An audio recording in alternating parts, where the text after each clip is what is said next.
Ya, selamat datang kembali teman-teman di program 5 pertanyaan dari orang kafir. Masih bersama saya Erwin Wu dan program ini terselenggara berkat kerjasama dari Comika Media dan juga cariustaz.id. Dan diadakannya acara ini tujuannya adalah kita ingin memberitahu bahwasanya diskusi soal agama, dialog antar agama bisa terjadi secara fun dan juga santai. Dan masih bersama saya juga yang setia menemani saya untuk menjawab pertanyaan dari teman-teman ada Pak Ustadz Ahong. Sudah siap untuk episode kali ini ya Pak Ustadz? Siap kok Erwin. Di episode kali ini saya udah ada 5 pertanyaan yang akan ditanyakan ke Pak Ustadz Ahong. Kita langsung mulai ke pertanyaan pertama dari Dono Cireng. Si Dono nanya Pak Ustadz, bagaimana cara orang Islam menentukan tahun baru? Dan sudah tahun berapa kita di kalender Islam?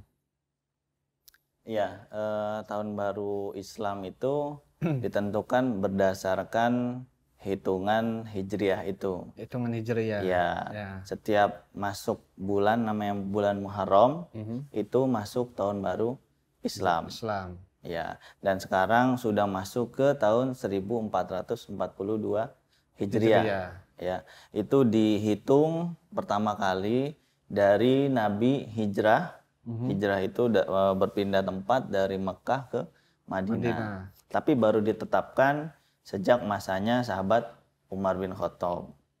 Gitu, ya. Oke. Karena dulu tradisi bangsa Arab itu bukan tradisi tulis menulis tapi tradisinya hafalan, gitu ya. Makanya zaman Nabi itu belum ditetapkan bahwa tahun awal Islam tuh kapan, gitu. Oh, belum ditetapkan. Iya, tapi udah berjalan ini sudah berjalan. Nah, cuman belum ditetapkan karena belum tercatat secara baik. Nah, makanya sejak sahabat Umar khalifah yang kedua itu baru ditetapkan bahwasanya satu Hijriah itu dihitung dari Nabi hijrah dari Mekah ke Madinah, gitu. Berarti kalau kita hitung selisih dengan tahun Masehi sekitar 600 tahunan ya? Betul. Kurang lebih ya? Kurang lebih segitu. Dan itu ditetapkan dari pas Nabi hijrah dari Mekah ke Madinah. Itu tahun pertamanya ditetapkan ya? Oh, oke. Sudah terjawab pertanyaan pertama oleh Dono Cireng. Dari Dono Cireng dijawab oleh Pak Ustadz. Kita lanjut ke pertanyaan berikutnya dari Irwan DBD. Sakit dia Pak Ustadz. Dia nanya apa bedanya hadis dan Quran? Ya, kalau Al-Quran itu adalah firman Allah. Quran itu firman Allah. Iya, firman Allah, kemudian disampaikan ke Nabi Muhammad. Nah, belakangan dibukukan. Ya, tadinya firmannya langsung melalui malaikat Jibril namanya. Malaikat Jibril menyampaikan ke Nabi Muhammad, begitu. Nah, kalau hadis sendiri itu adalah perkataan, perbuatan atau karakteristik yang berkaitan dengan Rasulullah SAW. Gitu. Jadi dan keduanya itu merupakan buku pijakan bagi umat Islam dalam beragama, begitu.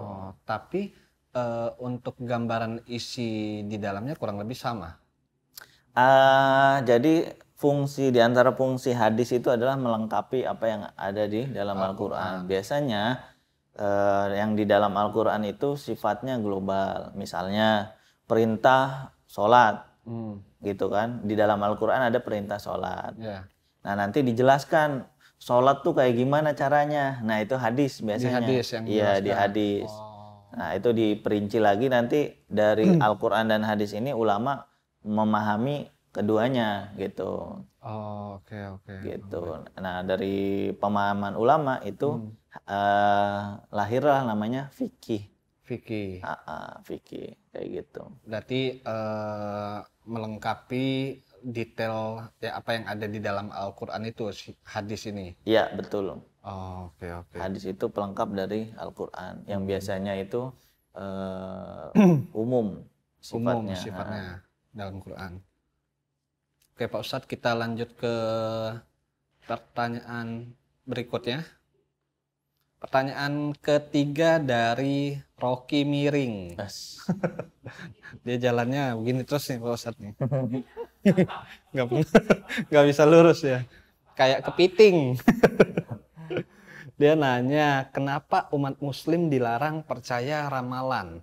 Tapi bagaimana kalau ramalannya itu beneran terjadi? Ya, pada dasarnya kita itu segala sesuatunya sudah ditentukan. Kalau menurut umat Islam ini ada namanya catatan di sana, di Lauh Mahfud.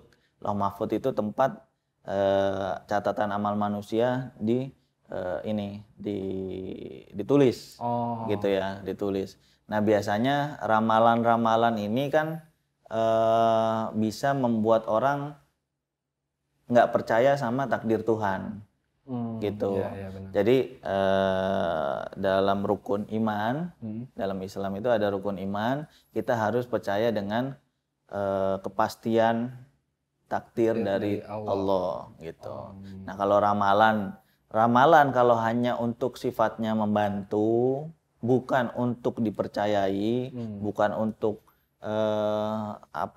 bukan untuk diimani gitu, ya itu nggak masalah. Nggak masalah. Ya kadang kan ada kepercayaan dalam tradisi-tradisi tertentu, misalnya dihitung. Kalau mau nikah gitu, kalau orang Jawa itu kan nikah ada hitung-hitungannya. Iya, benar. Memang di Islam nggak ada, di Islam nggak ada. Tapi ada sebagian orang yang ahli dalam ilmu seperti itu, ilmu ramal. Nah ilmunya ada namanya ilmu falak gitu ya. Ada hitung-hitungannya segala macam. Nah tapi itu buat ini aja sih, buat kehati-hatian dan nggak semua kebaikan dengan keburukan Allah yang menetapkan. Nah ini bentuk ikhtiar aja. Ikhtiar tuh ya tahu ikhtiar ya? Iya bentuk ikhtiar supaya misalnya kalau nikah ya nikahnya langgeng gitu. Ya. Berarti percaya ramalan nggak apa-apa asal jangan diimani gitu ya? Iya jangan mendahului takdir Tuhan. Jangan mendahului takdir Tuhan. Lebih ke untuk berjaga-jaga ya, aja. Kalau misalnya buruk gitu kan, misalnya ramalannya buruk, ya kita memohon pada Allah gitu supaya nggak terjadi keburukan. Benar. Gitu. Berarti seperti yang Pak Ustadz tadi bilang, semua garis hidup manusia itu sudah dituliskan oleh Allah. Pada dasarnya seperti itu, tapi kan kita nggak tahu. Ya, kita ini nanti akan menjadi orang baik atau orang buruk. Makanya kita diperintahkan untuk berikhtiar agar kita selamat gitu ya, di dunia maupun nanti di akhirat gitu. Oke, kalau gitu Pak Ustadz, kita langsung lanjut ke pertanyaan keempat Pak Ustadz. Ini ada pertanyaan dari Andi Kenyang. Ya habis makan nih kayak nanya, teman saya Islam, pernah saya kasih kado kalung emas, tapi dia menolak, katanya nggak boleh memakai perhiasan untuk pria muslim. Itu kenapa? Ya memang pada dasarnya kalau di Islam itu perhiasan itu untuk wanita. Kalau perempuan kalau laki-laki nggak diperbolehkan untuk memakai perhiasan emas. Tapi kalau yang perak itu masih boleh. Masih boleh. Iya. Itu alasannya karena sejauh ini sih ya saya belum menemukan alasan atau medis atau apa gitu ya. Karena di teksnya begitu, kadang orang Islam yang ngikutin apa yang ada di hadis gitu. Tapi sebagian yang lain gitu ya, sebagian yang lain ada ulama yang memperbolehkan, tapi itu sedikit.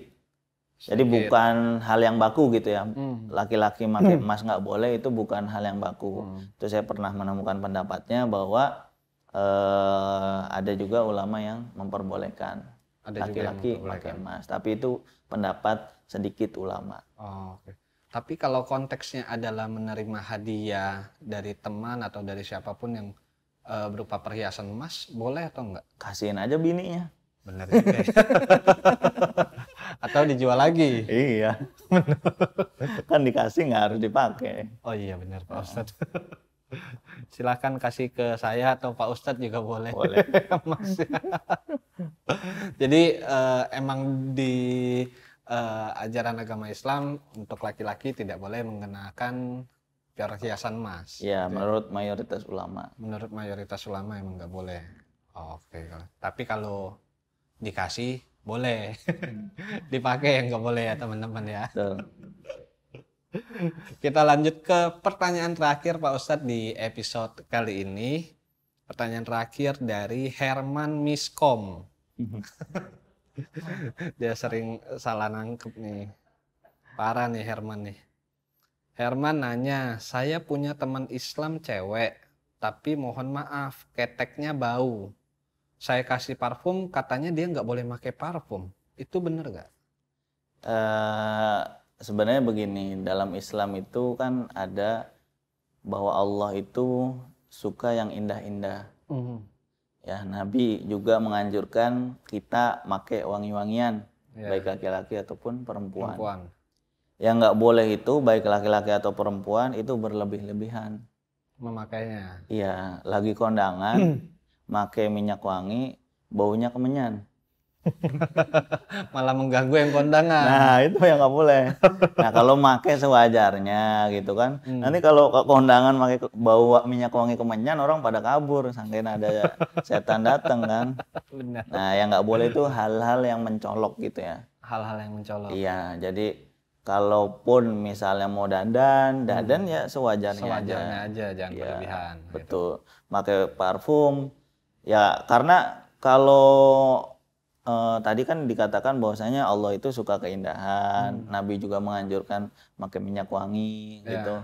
Kalau sampai bau ketiak kayak gitu, bau ketek gitu kan, orang enek gitu kan. Merugikan orang lain juga nah, ya. Iya. Jadi bau nggak sedap nggak boleh. Terus pakai parfum berlebihan juga nggak boleh. Nggak boleh gitu. Yang umum aja gitu. Yang umum aja. Itu termasuk deodoran juga nggak apa-apa gitu? Iya nggak masalah. Berarti emang diperbolehkan memakai parfum untuk cewek maupun cowok asal jangan berlebihan juga. Betul. Gitu. Karena sesuaikan konteksnya. Iya, beli parfum juga mahal kan Pak Ustadz. Kalau berlebihan sekali jalan 1 botol kan lumayan. Kecuali yang KW kan ya masih bisa lah. Nego gitu. Berarti diperbolehkan teman-teman untuk yang cewek silahkan memakai parfum nggak apa-apa asal jangan terlalu berlebihan gitu. Nah di episode kali ini sudah 5 pertanyaan yang saya ajukan dan juga sudah dijawab semua oleh Pak Ustadz. Semoga bisa menjadi pengetahuan buat teman-teman yang menonton program ini, dan kita akan jumpa lagi di episode berikutnya. 5 pertanyaan dari orang kafir terselenggara berkat kerjasama dari Comika Media dan juga cariustadz.id. Dan kita buat program ini dengan tujuan bahwasanya diskusi soal agama, dialog antar agama bisa terjadi secara fun dan juga santai. Kita akan bertemu lagi di episode selanjutnya bersama saya Erwin Wu dan juga Pak Ustadz Ahong. Jadi sampai jumpa. A'udzu billahi minasyaitonir rajim. Bismillahirrahmanirrahim. Wa atimmul hajja wal umrata lillah. Fa in uhsirtum famastaysar minal had wala tafliku ru'usakum hatta yablughul hadayu mahilla. Faman kana minkum maridun aw bihi azam min ra'sihi fafidayatum min siyamin aw sadaqatin aw nusuk. Fa iza amintum faman tamatta'a bil umrati ilal hajji famastaysara minal had. Faman lam yajid fasiyamu salasati ayyamin fil hajj. Ayyamin fil hajji wa sab'atin iza rajatum tilka asyaratun kamilah. Zalika liman lam yakun ahluhu hadiril masjidil haram. Wattaqullaha wa'lamu annallaha syadidul iqab. Sadaqallahul azim.